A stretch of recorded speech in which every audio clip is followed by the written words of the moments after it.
Subscribe करें हमारा YouTube channel VK math classes and press the bell icon, जिससे आपको आने वाली हर वीडियो का नोटिफिकेशन मिले सबसे पहले। हेलो स्टूडेंट, स्वागत है आपका मेरे YouTube channel VK math classes में। इस वीडियो के अंदर मैं आपको बताऊंगा यूपी बोर्ड कक्षा 12 के आपके अर्थशास्त्र विषय के पेपर के बारे में। आपका जो पेपर है वो 4 मार्च के दिन हुआ है। यहाँ पर आप देख सकते हैं, यहाँ लिखा हुआ है सन 2025 अर्थशास्त्र विषय का यह पेपर है। यहाँ पर आपको पेपर का संकेतांक दे रखा है 329 JH। पूर्णांक इसका आपका 100 नंबर का है। यहाँ पर इसका पेपर कोड है 136। यहाँ पर आपको दे रखा है समय 3 घंटे 15 मिनट दिए जाते हैं और प्रारंभ के जो 15 मिनट होते हैं वो परीक्षार्थी को प्रश्न पत्र पढ़ने के लिए दिए जाते हैं। आगे कुछ आपको सामान्य निर्देश दे रखे हैं। पहला कह रखा है कि सभी प्रश्न आपको अनिवार्य रूप से करने हैं। प्रश्न संख्या 1 से लगाकर आपके 10 तक के जो बहुविकल्पीय प्रश्न हैं उनका आंसर केवल आपको उत्तर पुस्तिका में लिखना है, क्योंकि इसमें आपको अलग से कोई OMR शीट नहीं दी जाती। आगे कह रखा है 11 से 18 तक आपके अति लघु उत्तरीय प्रश्न हैं और 19 से 24 तक आपके लघु उत्तरीय प्रश्न हैं। फिर आएंगे आपके 25 से 27 तक लॉन्ग क्वेश्चन उन, और आपको कितने शब्दों में उनका आंसर देना है उसके आगे यहाँ पर सब कुछ लिखा हुआ है। तो अब हम देखते हैं हमारे जो विकल्प आए थे वो कौन कौन से विकल्प थे।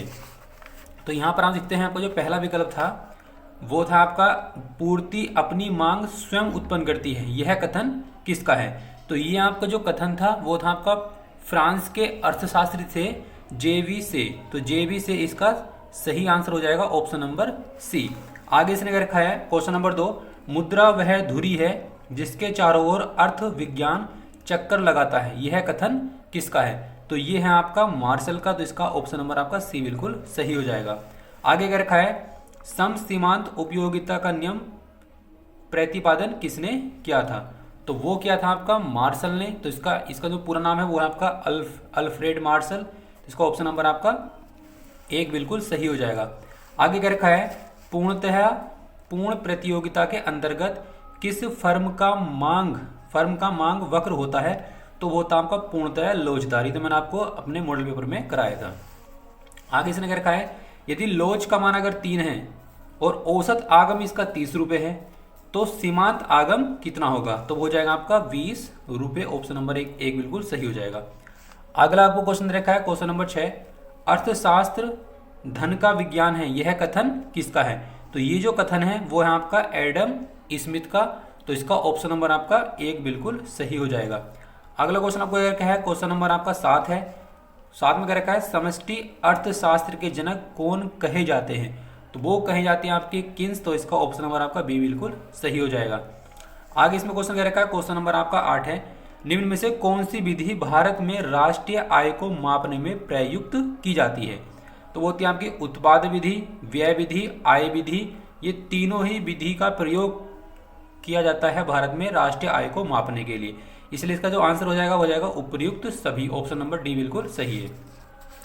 अगला क्वेश्चन आपको रखा है क्वेश्चन नंबर 9 आपको जो दे रखा था वो था आपका कि भारत में निम्न में से किसके पास नोट निर्गमन का एकाधिकार होता है। तो वो था आपका भारतीय रिजर्व बैंक यानी कि RBI। तो इसका ऑप्शन नंबर B बिल्कुल सही हो जाएगा। आगे क्या रखा है, व्यापार संतुलन व्यापार संतुलन का संबंध किससे है। देखो व्यापार संतुलन तभी होता है जब व्यापार में आयात और निर्यात क्या हो, बराबर मात्रा में हो। तो वस्तुओं के आयात और निर्यात से आपका क्या रहेगा, ये संबंधित रहेगा। तो इसको ऑप्शन नंबर आपका C बिल्कुल सही हो जाएगा। अब यही क्वेश्चन आपको आगे इंग्लिश में भी दे रखे हैं, क्योंकि यूपी बोर्ड के अंदर आपका हिंदी मीडियम और इंग्लिश मीडियम दोनों होता है। तो आप इसमें यहाँ भी इन क्वेश्चनों को देख सकते हैं। अगला क्वेश्चन आपको क्या रखा है, अति लघु उत्तरीय प्रश्न। अब जो अति लघु उत्तरीय प्रश्न है वो कौन कौन से आपको दे रखे थे। तो यहाँ में क्या रखा है, पहला क्वेश्चन है सकारात्मक अर्थशास्त्र क्या है। फिर आपका औसत उपयोगिता से आप क्या समझते हैं। क्वेश्चन नंबर 13 दे रखा था अवसर लागत क्या है। क्वेश्चन नंबर आपको 14 था अनिधिमान वक्र क्या होता है।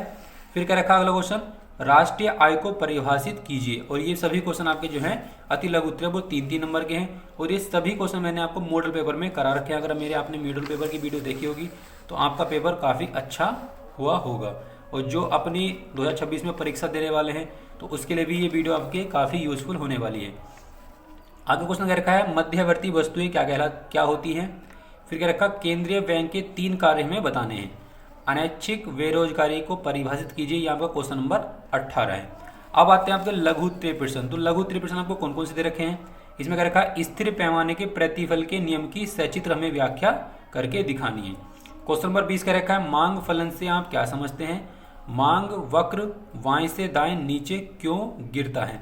ये सभी जो क्वेश्चन आपको दे रखे हैं लोग लघु त्रय सबको आपको क्या है 6-6 नंबर के हैं। आगे अगर रखा है मांग की लोच से आप क्या समझते हैं। ये वाला क्वेश्चन तो आपका एग्जाम में हर बार आता है। आगे अगर रखा है बाजार कीमत पर सकल राष्ट्रीय उत्पाद की हमें क्या करनी है, व्याख्या करनी है। अगला क्वेश्चन आपको अगर रखा है, क्वेश्चन नंबर आपका 23 है, सरकारी बजट के आवंटन कार्य और पुनर्वितरण कार्य का हमें क्या करना है, वर्णन करना है। ये सभी जो क्वेश्चन आपके वो क्या हैं 6-6 नंबर के हैं।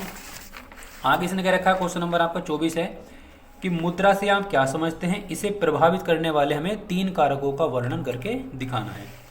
अगला क्वेश्चन रखा था विस्तृत प्रश्न, परिवर्तनशील अनुपात क्या है, परिवर्तनशील नियम के अनुपात के नियम की कितनी अवस्थाएं होती हैं। ये क्वेश्चन आपका कितना है 10 नंबर का है, क्योंकि लॉन्ग क्वेश्चन आपके 10 नंबर के आते हैं, क्योंकि इसका जो पूर्णांक होता है वो 100 नंबर का होता है। इसमें कोई भी पूर्वांकात्मक परीक्षा नहीं होती। आगे क्या रखा है, इसके हाथों में क्या रखा है, चित्रों की सहायता से कुल लागत, औसत लागत या सीमांत लागत के मध्य में क्या बताना है, संबंध बताना है। आगे क्वेश्चन दे रखा है, क्वेश्चन नंबर आपका दे रखा था 26, पूर्ण प्रतियोगिता की अवधारणा स्पष्ट कीजिए, दीर्घकाल में एक फर्म का संतुलन कैसे होता है। इसके हाथों में क्या रखा है, घरेलू उत्पाद, राष्ट्रीय उत्पाद और व्यक्तिगत आय की अवधारणा को हमें समझाना है। क्वेश्चन नंबर आपको 27 दे रखा था कि विदेशी विनिमय दर पर एक संक्षिप्त टिप्पणी लिखनी है, स्थिर विनिमय दर और लचीली विनिमय दर से आप क्या समझते हैं। इसके हाथों में क्या रखा है, द्विक्षेत्रीय अर्थव्यवस्था में आय निर्धारण की सचित्र हमें व्याख्या करनी है। तो ये जो आपका क्वेश्चन पेपर था वो सन 2025 का था। तो मैंने आपको इसके अंदर बताया कि आपके जो बहु विकल्प आए थे उन विकल्पों का आपका कौन कौन सा आंसर है और आपका पेपर वो किस टाइप का आया था। तो आई होप कि आपको वीडियो काफ़ी अच्छी लगी होगी, और वीडियो अच्छी लगी तो वीडियो को लाइक करें, शेयर करें और मेरे चैनल को सब्सक्राइब करें।